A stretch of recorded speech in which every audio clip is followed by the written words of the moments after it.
everybody. Welcome to IGN at E3 2009 Live. I'm Jessica Chobot, and I will be your host for 3 jam-packed days of game demos, interviews, and direct feed footage of all the hottest titles at E3 2009. So, what are the best games from this year's show? It's time to dive right in and find out. First up, we've got Halo 3 ODST. It is one of the biggest titles at this year's E3. Joseph Staten from Bungie is here to walk us through a mission from the campaign mode, and also joining us, we've got the lovely Hillary Goldstein from IGN's Xbox team. Aww! Hillary, take it away. Sure thing. Thanks for coming by, Joe. So Halo 3 ODST, that's a great way to start off the show. This is not the story of Master Chief.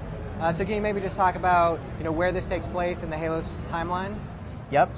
Chief is busy saving the galaxy elsewhere. You are an orbital drop shock trooper, an ODST for short. You can see yourself on screen here. This takes place in between Halo 2 and Halo 3. We could call it a prequel to Halo 3, but it takes place weeks before the events of that game. Really, you're in the city, New Mombasa, which you were in Halo 2, but you're basically fighting the fight that the Master Chief left when he went off to the Delta Halo. So the Chief is elsewhere, doing important things. You're a human on the ground doing other stuff. Cool. Now, can you send him text messages or anything? Just follow his Twitter updates or anything? He's out of commission. Slipspace is a very odd space-time continuum. You just can't get Twitter or anything. It's horrible. No Facebook updates. No the Facebook. future is not as bright as we thought. The Chief is lonely, just a single crystalline tear. So why don't you run us through the menu real quick? Sure. What you see here are all the core components to the ODST experience. You have the campaign, which is a great full-featured campaign. Hours of gameplay, original story, Firefight, which is the brand new cooperative game mode that we talked about, and we'll get more into it later in our demo, and the theater, which is just the way that you access, save films, file share, screenshots, all the great features from Halo 3 now brought to ODST. At last, we have the extras, which is where when you buy Halo 3 ODST, you'll get an invitation to the Halo Reach multiplayer beta. Well, this is how you access that beta when it goes live, is through the extras menu. And there'll be other post-launch content too, movies, that sort of stuff that you can download through the extras. And that's about it. Cool, let's kick it off. All right, so we'll just launch into the campaign. Campaign lobby will look really familiar for people who played Halo 3. We're going to drop right into the city of New Mombasa at night. And in the campaign, you're going to still have all the stuff you expect from Halo 3, which is you're going to have the skulls, right? Correct? You're going to have the same types of difficulty levels with Legendary and Heroic. Yep, absolutely. And the campaign, of course, has full support for co-op play, so you can play it with 3 of your friends for a total of 4 ODSTs charging around the city. And the meta game will still be there, all the scoring and stuff will still work? Yep, campaign scoring still works as well. When you start off the game in the nighttime city, you are the rookie, the newest member of your ODST squad. As the game begins, you're on a mission to assault this Covenant carrier that's hanging out above the city, but your mission doesn't go as planned. You get knocked off course, and you end up on your own inside your pod many hours, 6 hours after that cataclysmic event. So when you're able to get out of your pod and land in the city, you're on your own. None of your other ODST buddies are around, and your basic mission is to track down where they went and link back up with them. And clearly, like, the visor has changed, the HUD is different. Can you explain that? Sure. Your heads-up display is one of the many ways that we've made subtle tweaks to the game to make it feel more like an ODST. If I throw a grenade out here and get dangerously close, you'll see that my heads-up display gets a little bit red around the edges. That's an indication of my stamina. It's kind of like recharging energy shields, but the way that it's different is if I throw another grenade, when my stamina is low, I can start taking health damage. The green bar up at the top of my screen below the compass is my health. So my health is a little bit low after my drop. It's a good idea for me to get my health back up. So even though the city was pretty damaged by this slipspace event that you'll see at the beginning of the game, some systems still work, including this healthcare kiosk. How convenient. How convenient. And you're able to go up and just get a little med kit, and bam, my health is back up to full.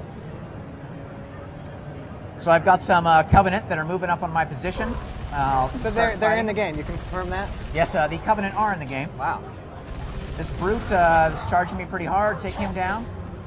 You can see it's pretty difficult to see enemies at night. Some of the lights have been knocked out.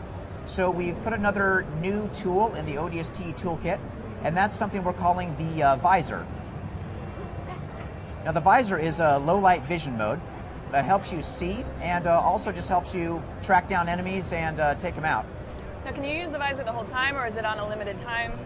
The visor is, there's no battery associated with it. Okay. So you're free to turn it on, use it as much as you want.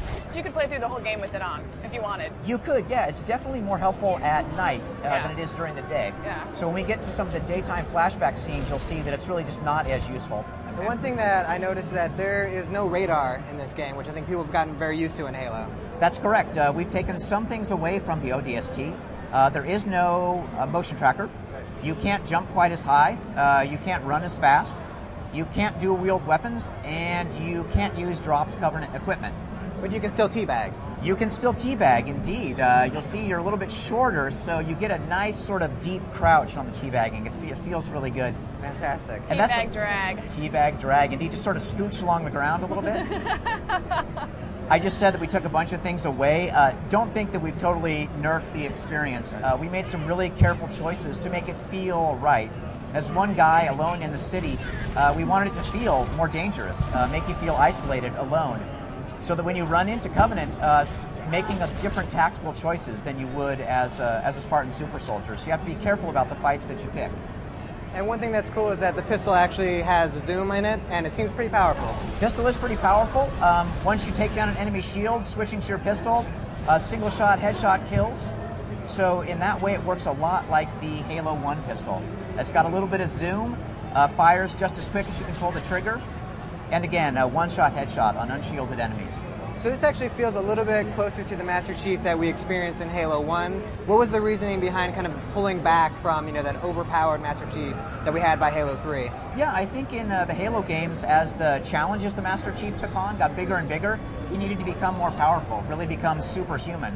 So the Halo 3 Master Chief runs really fast, can jump over a brute, can get in and out of combat really easily. That doesn't feel right for an ODST. So we wanted to return to basics in some ways, make you feel a little bit more like the Chief did in Halo 1, more like a real person, not a Spartan super soldier. So that's really why we made the tweaks that we did. So are you still known as the Master Chief in the game, or are you just like another soldier? You're part of the fodder now, and that's kind of... Yeah, you're not a Spartan, you are an orbital drop shock trooper, you are Strictly. a Marine on the ground. But the ODSTs, they aren't just normal Marines. They are the best of the best. They're not no, punks. No, they're as good as you get, short of being a Spartan. These grunts must know I have the pistol. They're running away from it.